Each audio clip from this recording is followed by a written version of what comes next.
la France et dans le sud de l'Essonne. C'est pas le même temps. Nous, aujourd'hui, ce qu'on peut voir, c'est clairement que les accords de compétitivité que la CFDT, la CFE-CGC, toutes les autres ont pu signer aujourd'hui au niveau national. Pardon.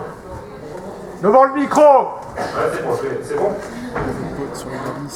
Donc en fait, on voit clairement aujourd'hui que Renault est la tête de pont de ces accords du MEDEF, clairement pilotés par le MEDEF. Ce qu'on subit aujourd'hui dans les usines, dans l'ingénierie, dans les sites d'ingénierie, c'est clairement la transposition de ce que le patronat essaye d'infuser dans toutes les entreprises. On voit bien aujourd'hui, les camarades d'Air France, nous on se retrouve, enfin moi je me retrouve complètement là-dedans. Alors on parle souvent dans les médias que Renault, les ventes seraient en chute libre, notamment moins 18% en Europe, moins 6% au niveau mondial. Mais quand on regarde bien, et quand on regarde bien, oui, on revient à des niveaux de 1998, sauf que l'entreprise s'est désendettée depuis l'année dernière. Il n'y a plus une dette chez Renault. Plus qu'une. Aujourd'hui, ils en sont là. Ils ont distribué des dividendes aux actionnaires faramineux. L'année dernière, c'était 1 euro par action, bon, ça c'est pour le détail. Donc aujourd'hui, ce qu'ils font, c'est qu'ils organisent la compétition.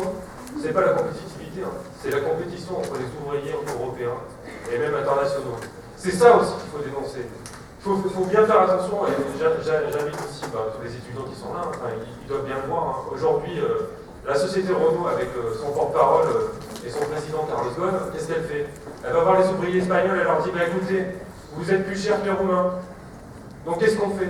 Si vous voulez garder vos boulots, si vous voulez du boulot, si vous voulez avoir des véhicules dans les usines, baissez vos salaires, gagnez en compétitivité. Ils l'ont fait.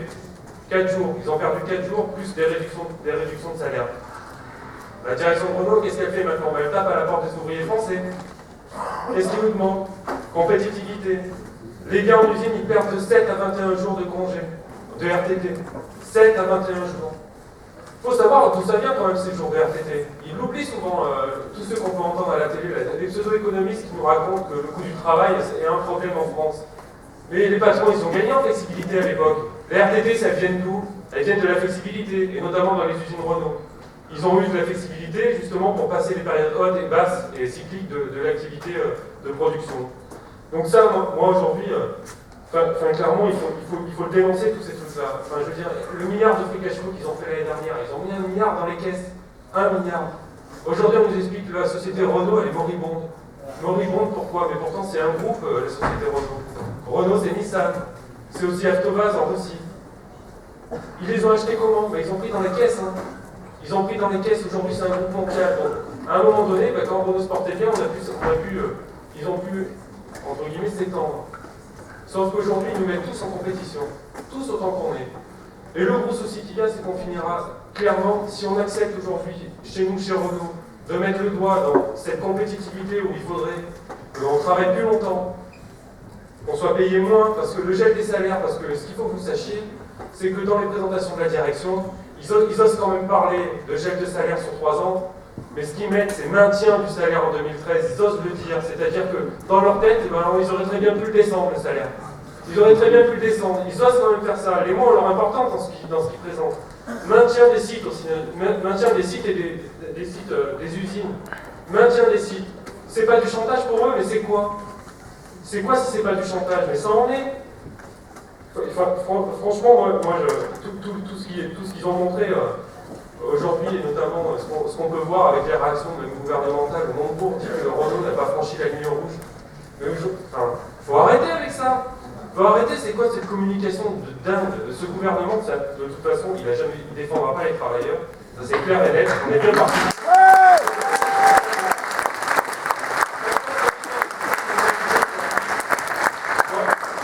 Et revenir vite fait de la lutte qu'on a eue ce matin, parce qu'on était en grève ce matin. Ils y sont allés petit bout par petit bout, donc ils sont arrivés au salaire. Au salaire, les gars, ils ont compris que finalement, tous ceux qui se posaient des questions pour sortir en se disant, en étant un petit peu individualiste, en se disant, si je sors, ma prime, je ne l'aurai pas, ma promo, je ne l'aurai pas. Quand on leur a annoncé qu'ils avaient 0, et on a doublé les effectifs au moment là. Voilà. Ils sont tous 0, ils sont tous dehors, on est tous à la même enseigne. C'est ça qu'il faut qu'ils comprennent. Et on va la pas grimper la lutte, de toute façon, il n'y a pas de problème. Les gars, quand ils seront confrontés au réel, ils vont voir ce qui va se passer. Mais on va y aller tranquillement, on va leur expliquer, c'est pareil, on n'est pas, c'est ce que disait Christian, on n'est pas au même niveau de lutte que les les camarades de PSA Gêné. Voilà, c'est ce que j'allais dire. On va y aller tranquillement. De toute façon, faut pas vous leurrer, on sera là pour soutenir aussi les gars de PSA.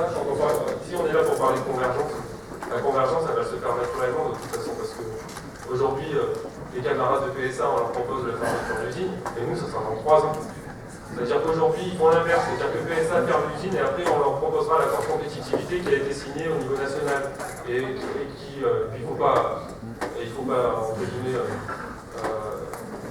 ils ne sont pas fous, hein. Si Renault nous signe l'accord de compétitivité, ils vont le proposer avec ça derrière, il n'y a pas de problème, il faut qu'ils perdent d'abord l'usine, ils proposeront le plan de compétitivité. Nous, c'est l'inverse, nous présentent le plan de compétitivité, et dans 3 ans, il n'y a pas besoin de sortir la boule de cristal pour qu'ils reviennent encore à la charge pour nous dire on coûte encore trop cher. Donc voilà, il n'y a que la lutte, il n'y a que ça qu'ils comprennent de toute façon, et donc on va leur mettre dans la gueule, et puis ça va être que comme ça.